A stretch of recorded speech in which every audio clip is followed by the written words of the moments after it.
Boa tarde a todos, a todas. Meu nome é Josalda dos Santos Razia, sou professora da Universidade Federal do Paraná e meu trabalho se intitula Presença Negra Mestiça no Sul do Brasil, as suturas na materialização da memória.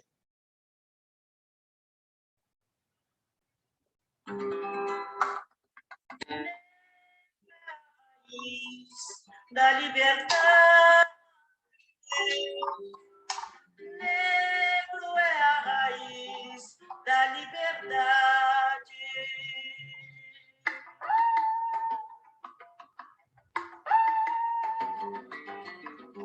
Sorriso negro, um abraço negro, traz felicidade, negro sempre, fica sem sossego. E negra é a raiz da liberdade. Um sorriso negro, um abraço negro, traz felicidade, negro sempre, fica sem sossego. Negra é a raiz da liberdade, negra é uma cor de lei. Curitiba, julho de 1982. O professor e historiador Mário José Maestre Filho coleta e registra em livro depoimentos inéditos de ex-escravos brasileiros, entre eles Mariano Pereira dos Santos, já internado e próximo ao seu centenário.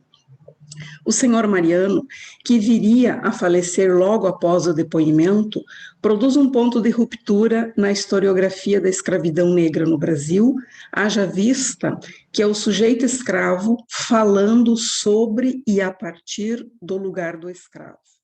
Como bem afirma Maestre em seu livro, abro aspas, as raras vezes em que escutamos a voz do homem escravizado, ela nos chega filtrada pelas instituições escravistas, documentos policiais, atos notariais e etc.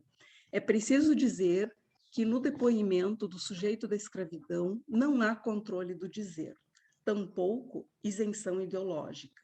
A designação libertação, por exemplo, denuncia o espaço fluido da contradição. Mas o nós escravos coloca-se e instaura-se ante o outro, pelo qual usualmente sempre foi dito, e denuncia a condição de expropriação da memória, de sem data de nascimento, sem registro, sem batismo, sem era, sem arquivo. Essa designação, a de sem arquivos, criada pela educadora Eliana Pérez, 2020, sintetiza e emblematiza os múltiplos traços que constituem a historicidade da condição negra no Brasil no enfrentamento social e racial. Alijados das condições pró-estabelecimento da cidadania no pós-abolição, esses sujeitos têm a desigualdade como ponto de partida na luta de classes. Compreender esse funcionamento diz respeito, sobretudo, a colocar em causa as ausências constitutivas das narrativas sobre a questão negra. Diz respeito à entrada no arquivo a partir dos efeitos e sentidos produzidos por suas lacunas.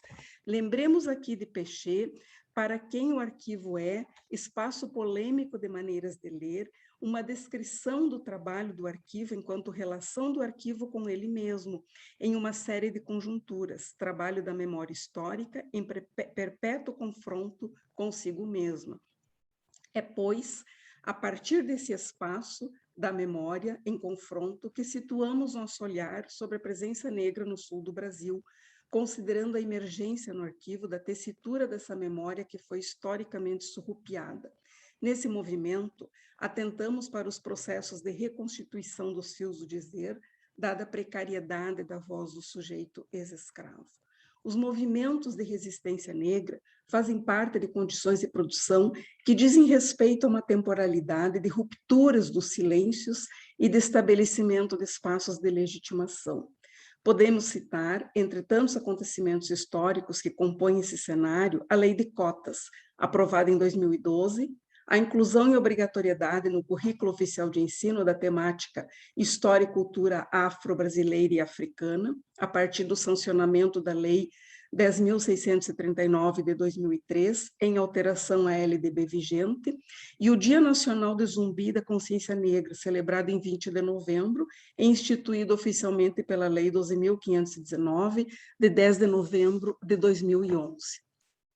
Acontecimentos dessa ordem reconfiguram a teia enunciativa negra nas redes de memória, haja vista que esta é, desde Pechet 99, o aspecto fragmentário dessa existência, pois a memória é, abro aspas, necessariamente um espaço móvel de divisões, de disjunções, de deslocamentos, de retomadas, de conflitos, de regularização, um espaço de desdobramentos, réplicas, polêmicas e contradiscursos, fecho aspas.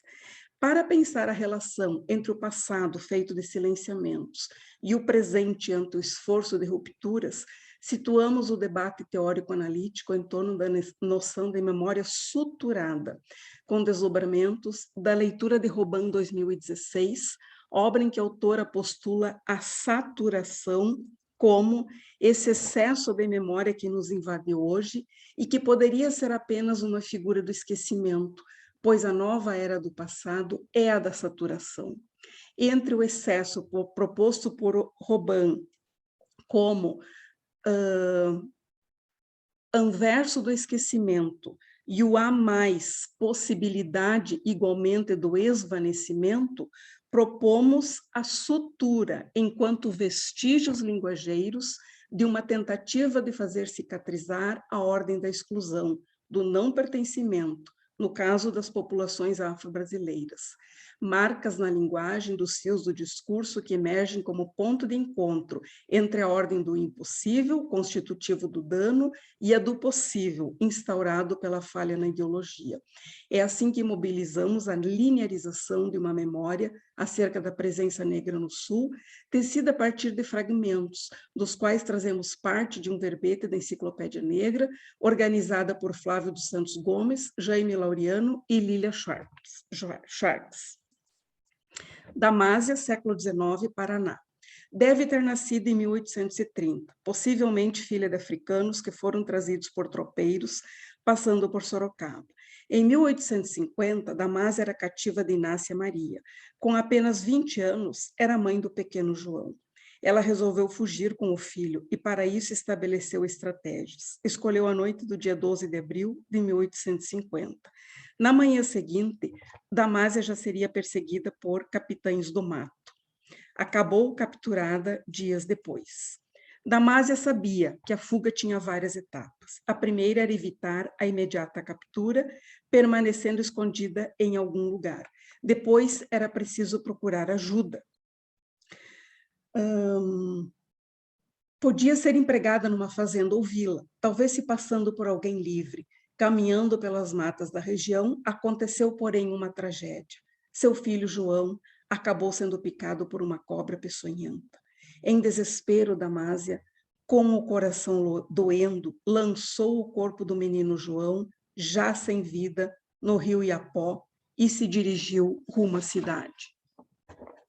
Mariano, que deixou sua narrativa ainda em vida, conseguiu deixar esse depoimento de própria voz, fragmento que compõe um mosaico de narratividades negras hoje e autoriza fazer ressoar o aspecto mais brutal da desigualdade no jogo de forças, a destituição do traço humano. O Senhor lança os cachorros no rastro de uma caça. O humano versus animal denuncia essa simetria e faz suturar as cicatrizes históricas, deixando emergir versões que costuram narratividades que até então não emergiam nos fios legitimados. A história de Damásia, de algum modo, foi colhida, registrada. A narrativa é em terceira pessoa. Com o coração doendo, Damásia lança o corpo do menino ao rio. Contudo, a humanidade de Damásia ganha corpo no efeito de narratividade que inscreve a ordem do dizer na historicidade negra e põe em tela sua versão e marca o nó atamento entre a ordem da língua e a ordem da memória, história ressignificada. Muito obrigada. Respeito. Minhas referências.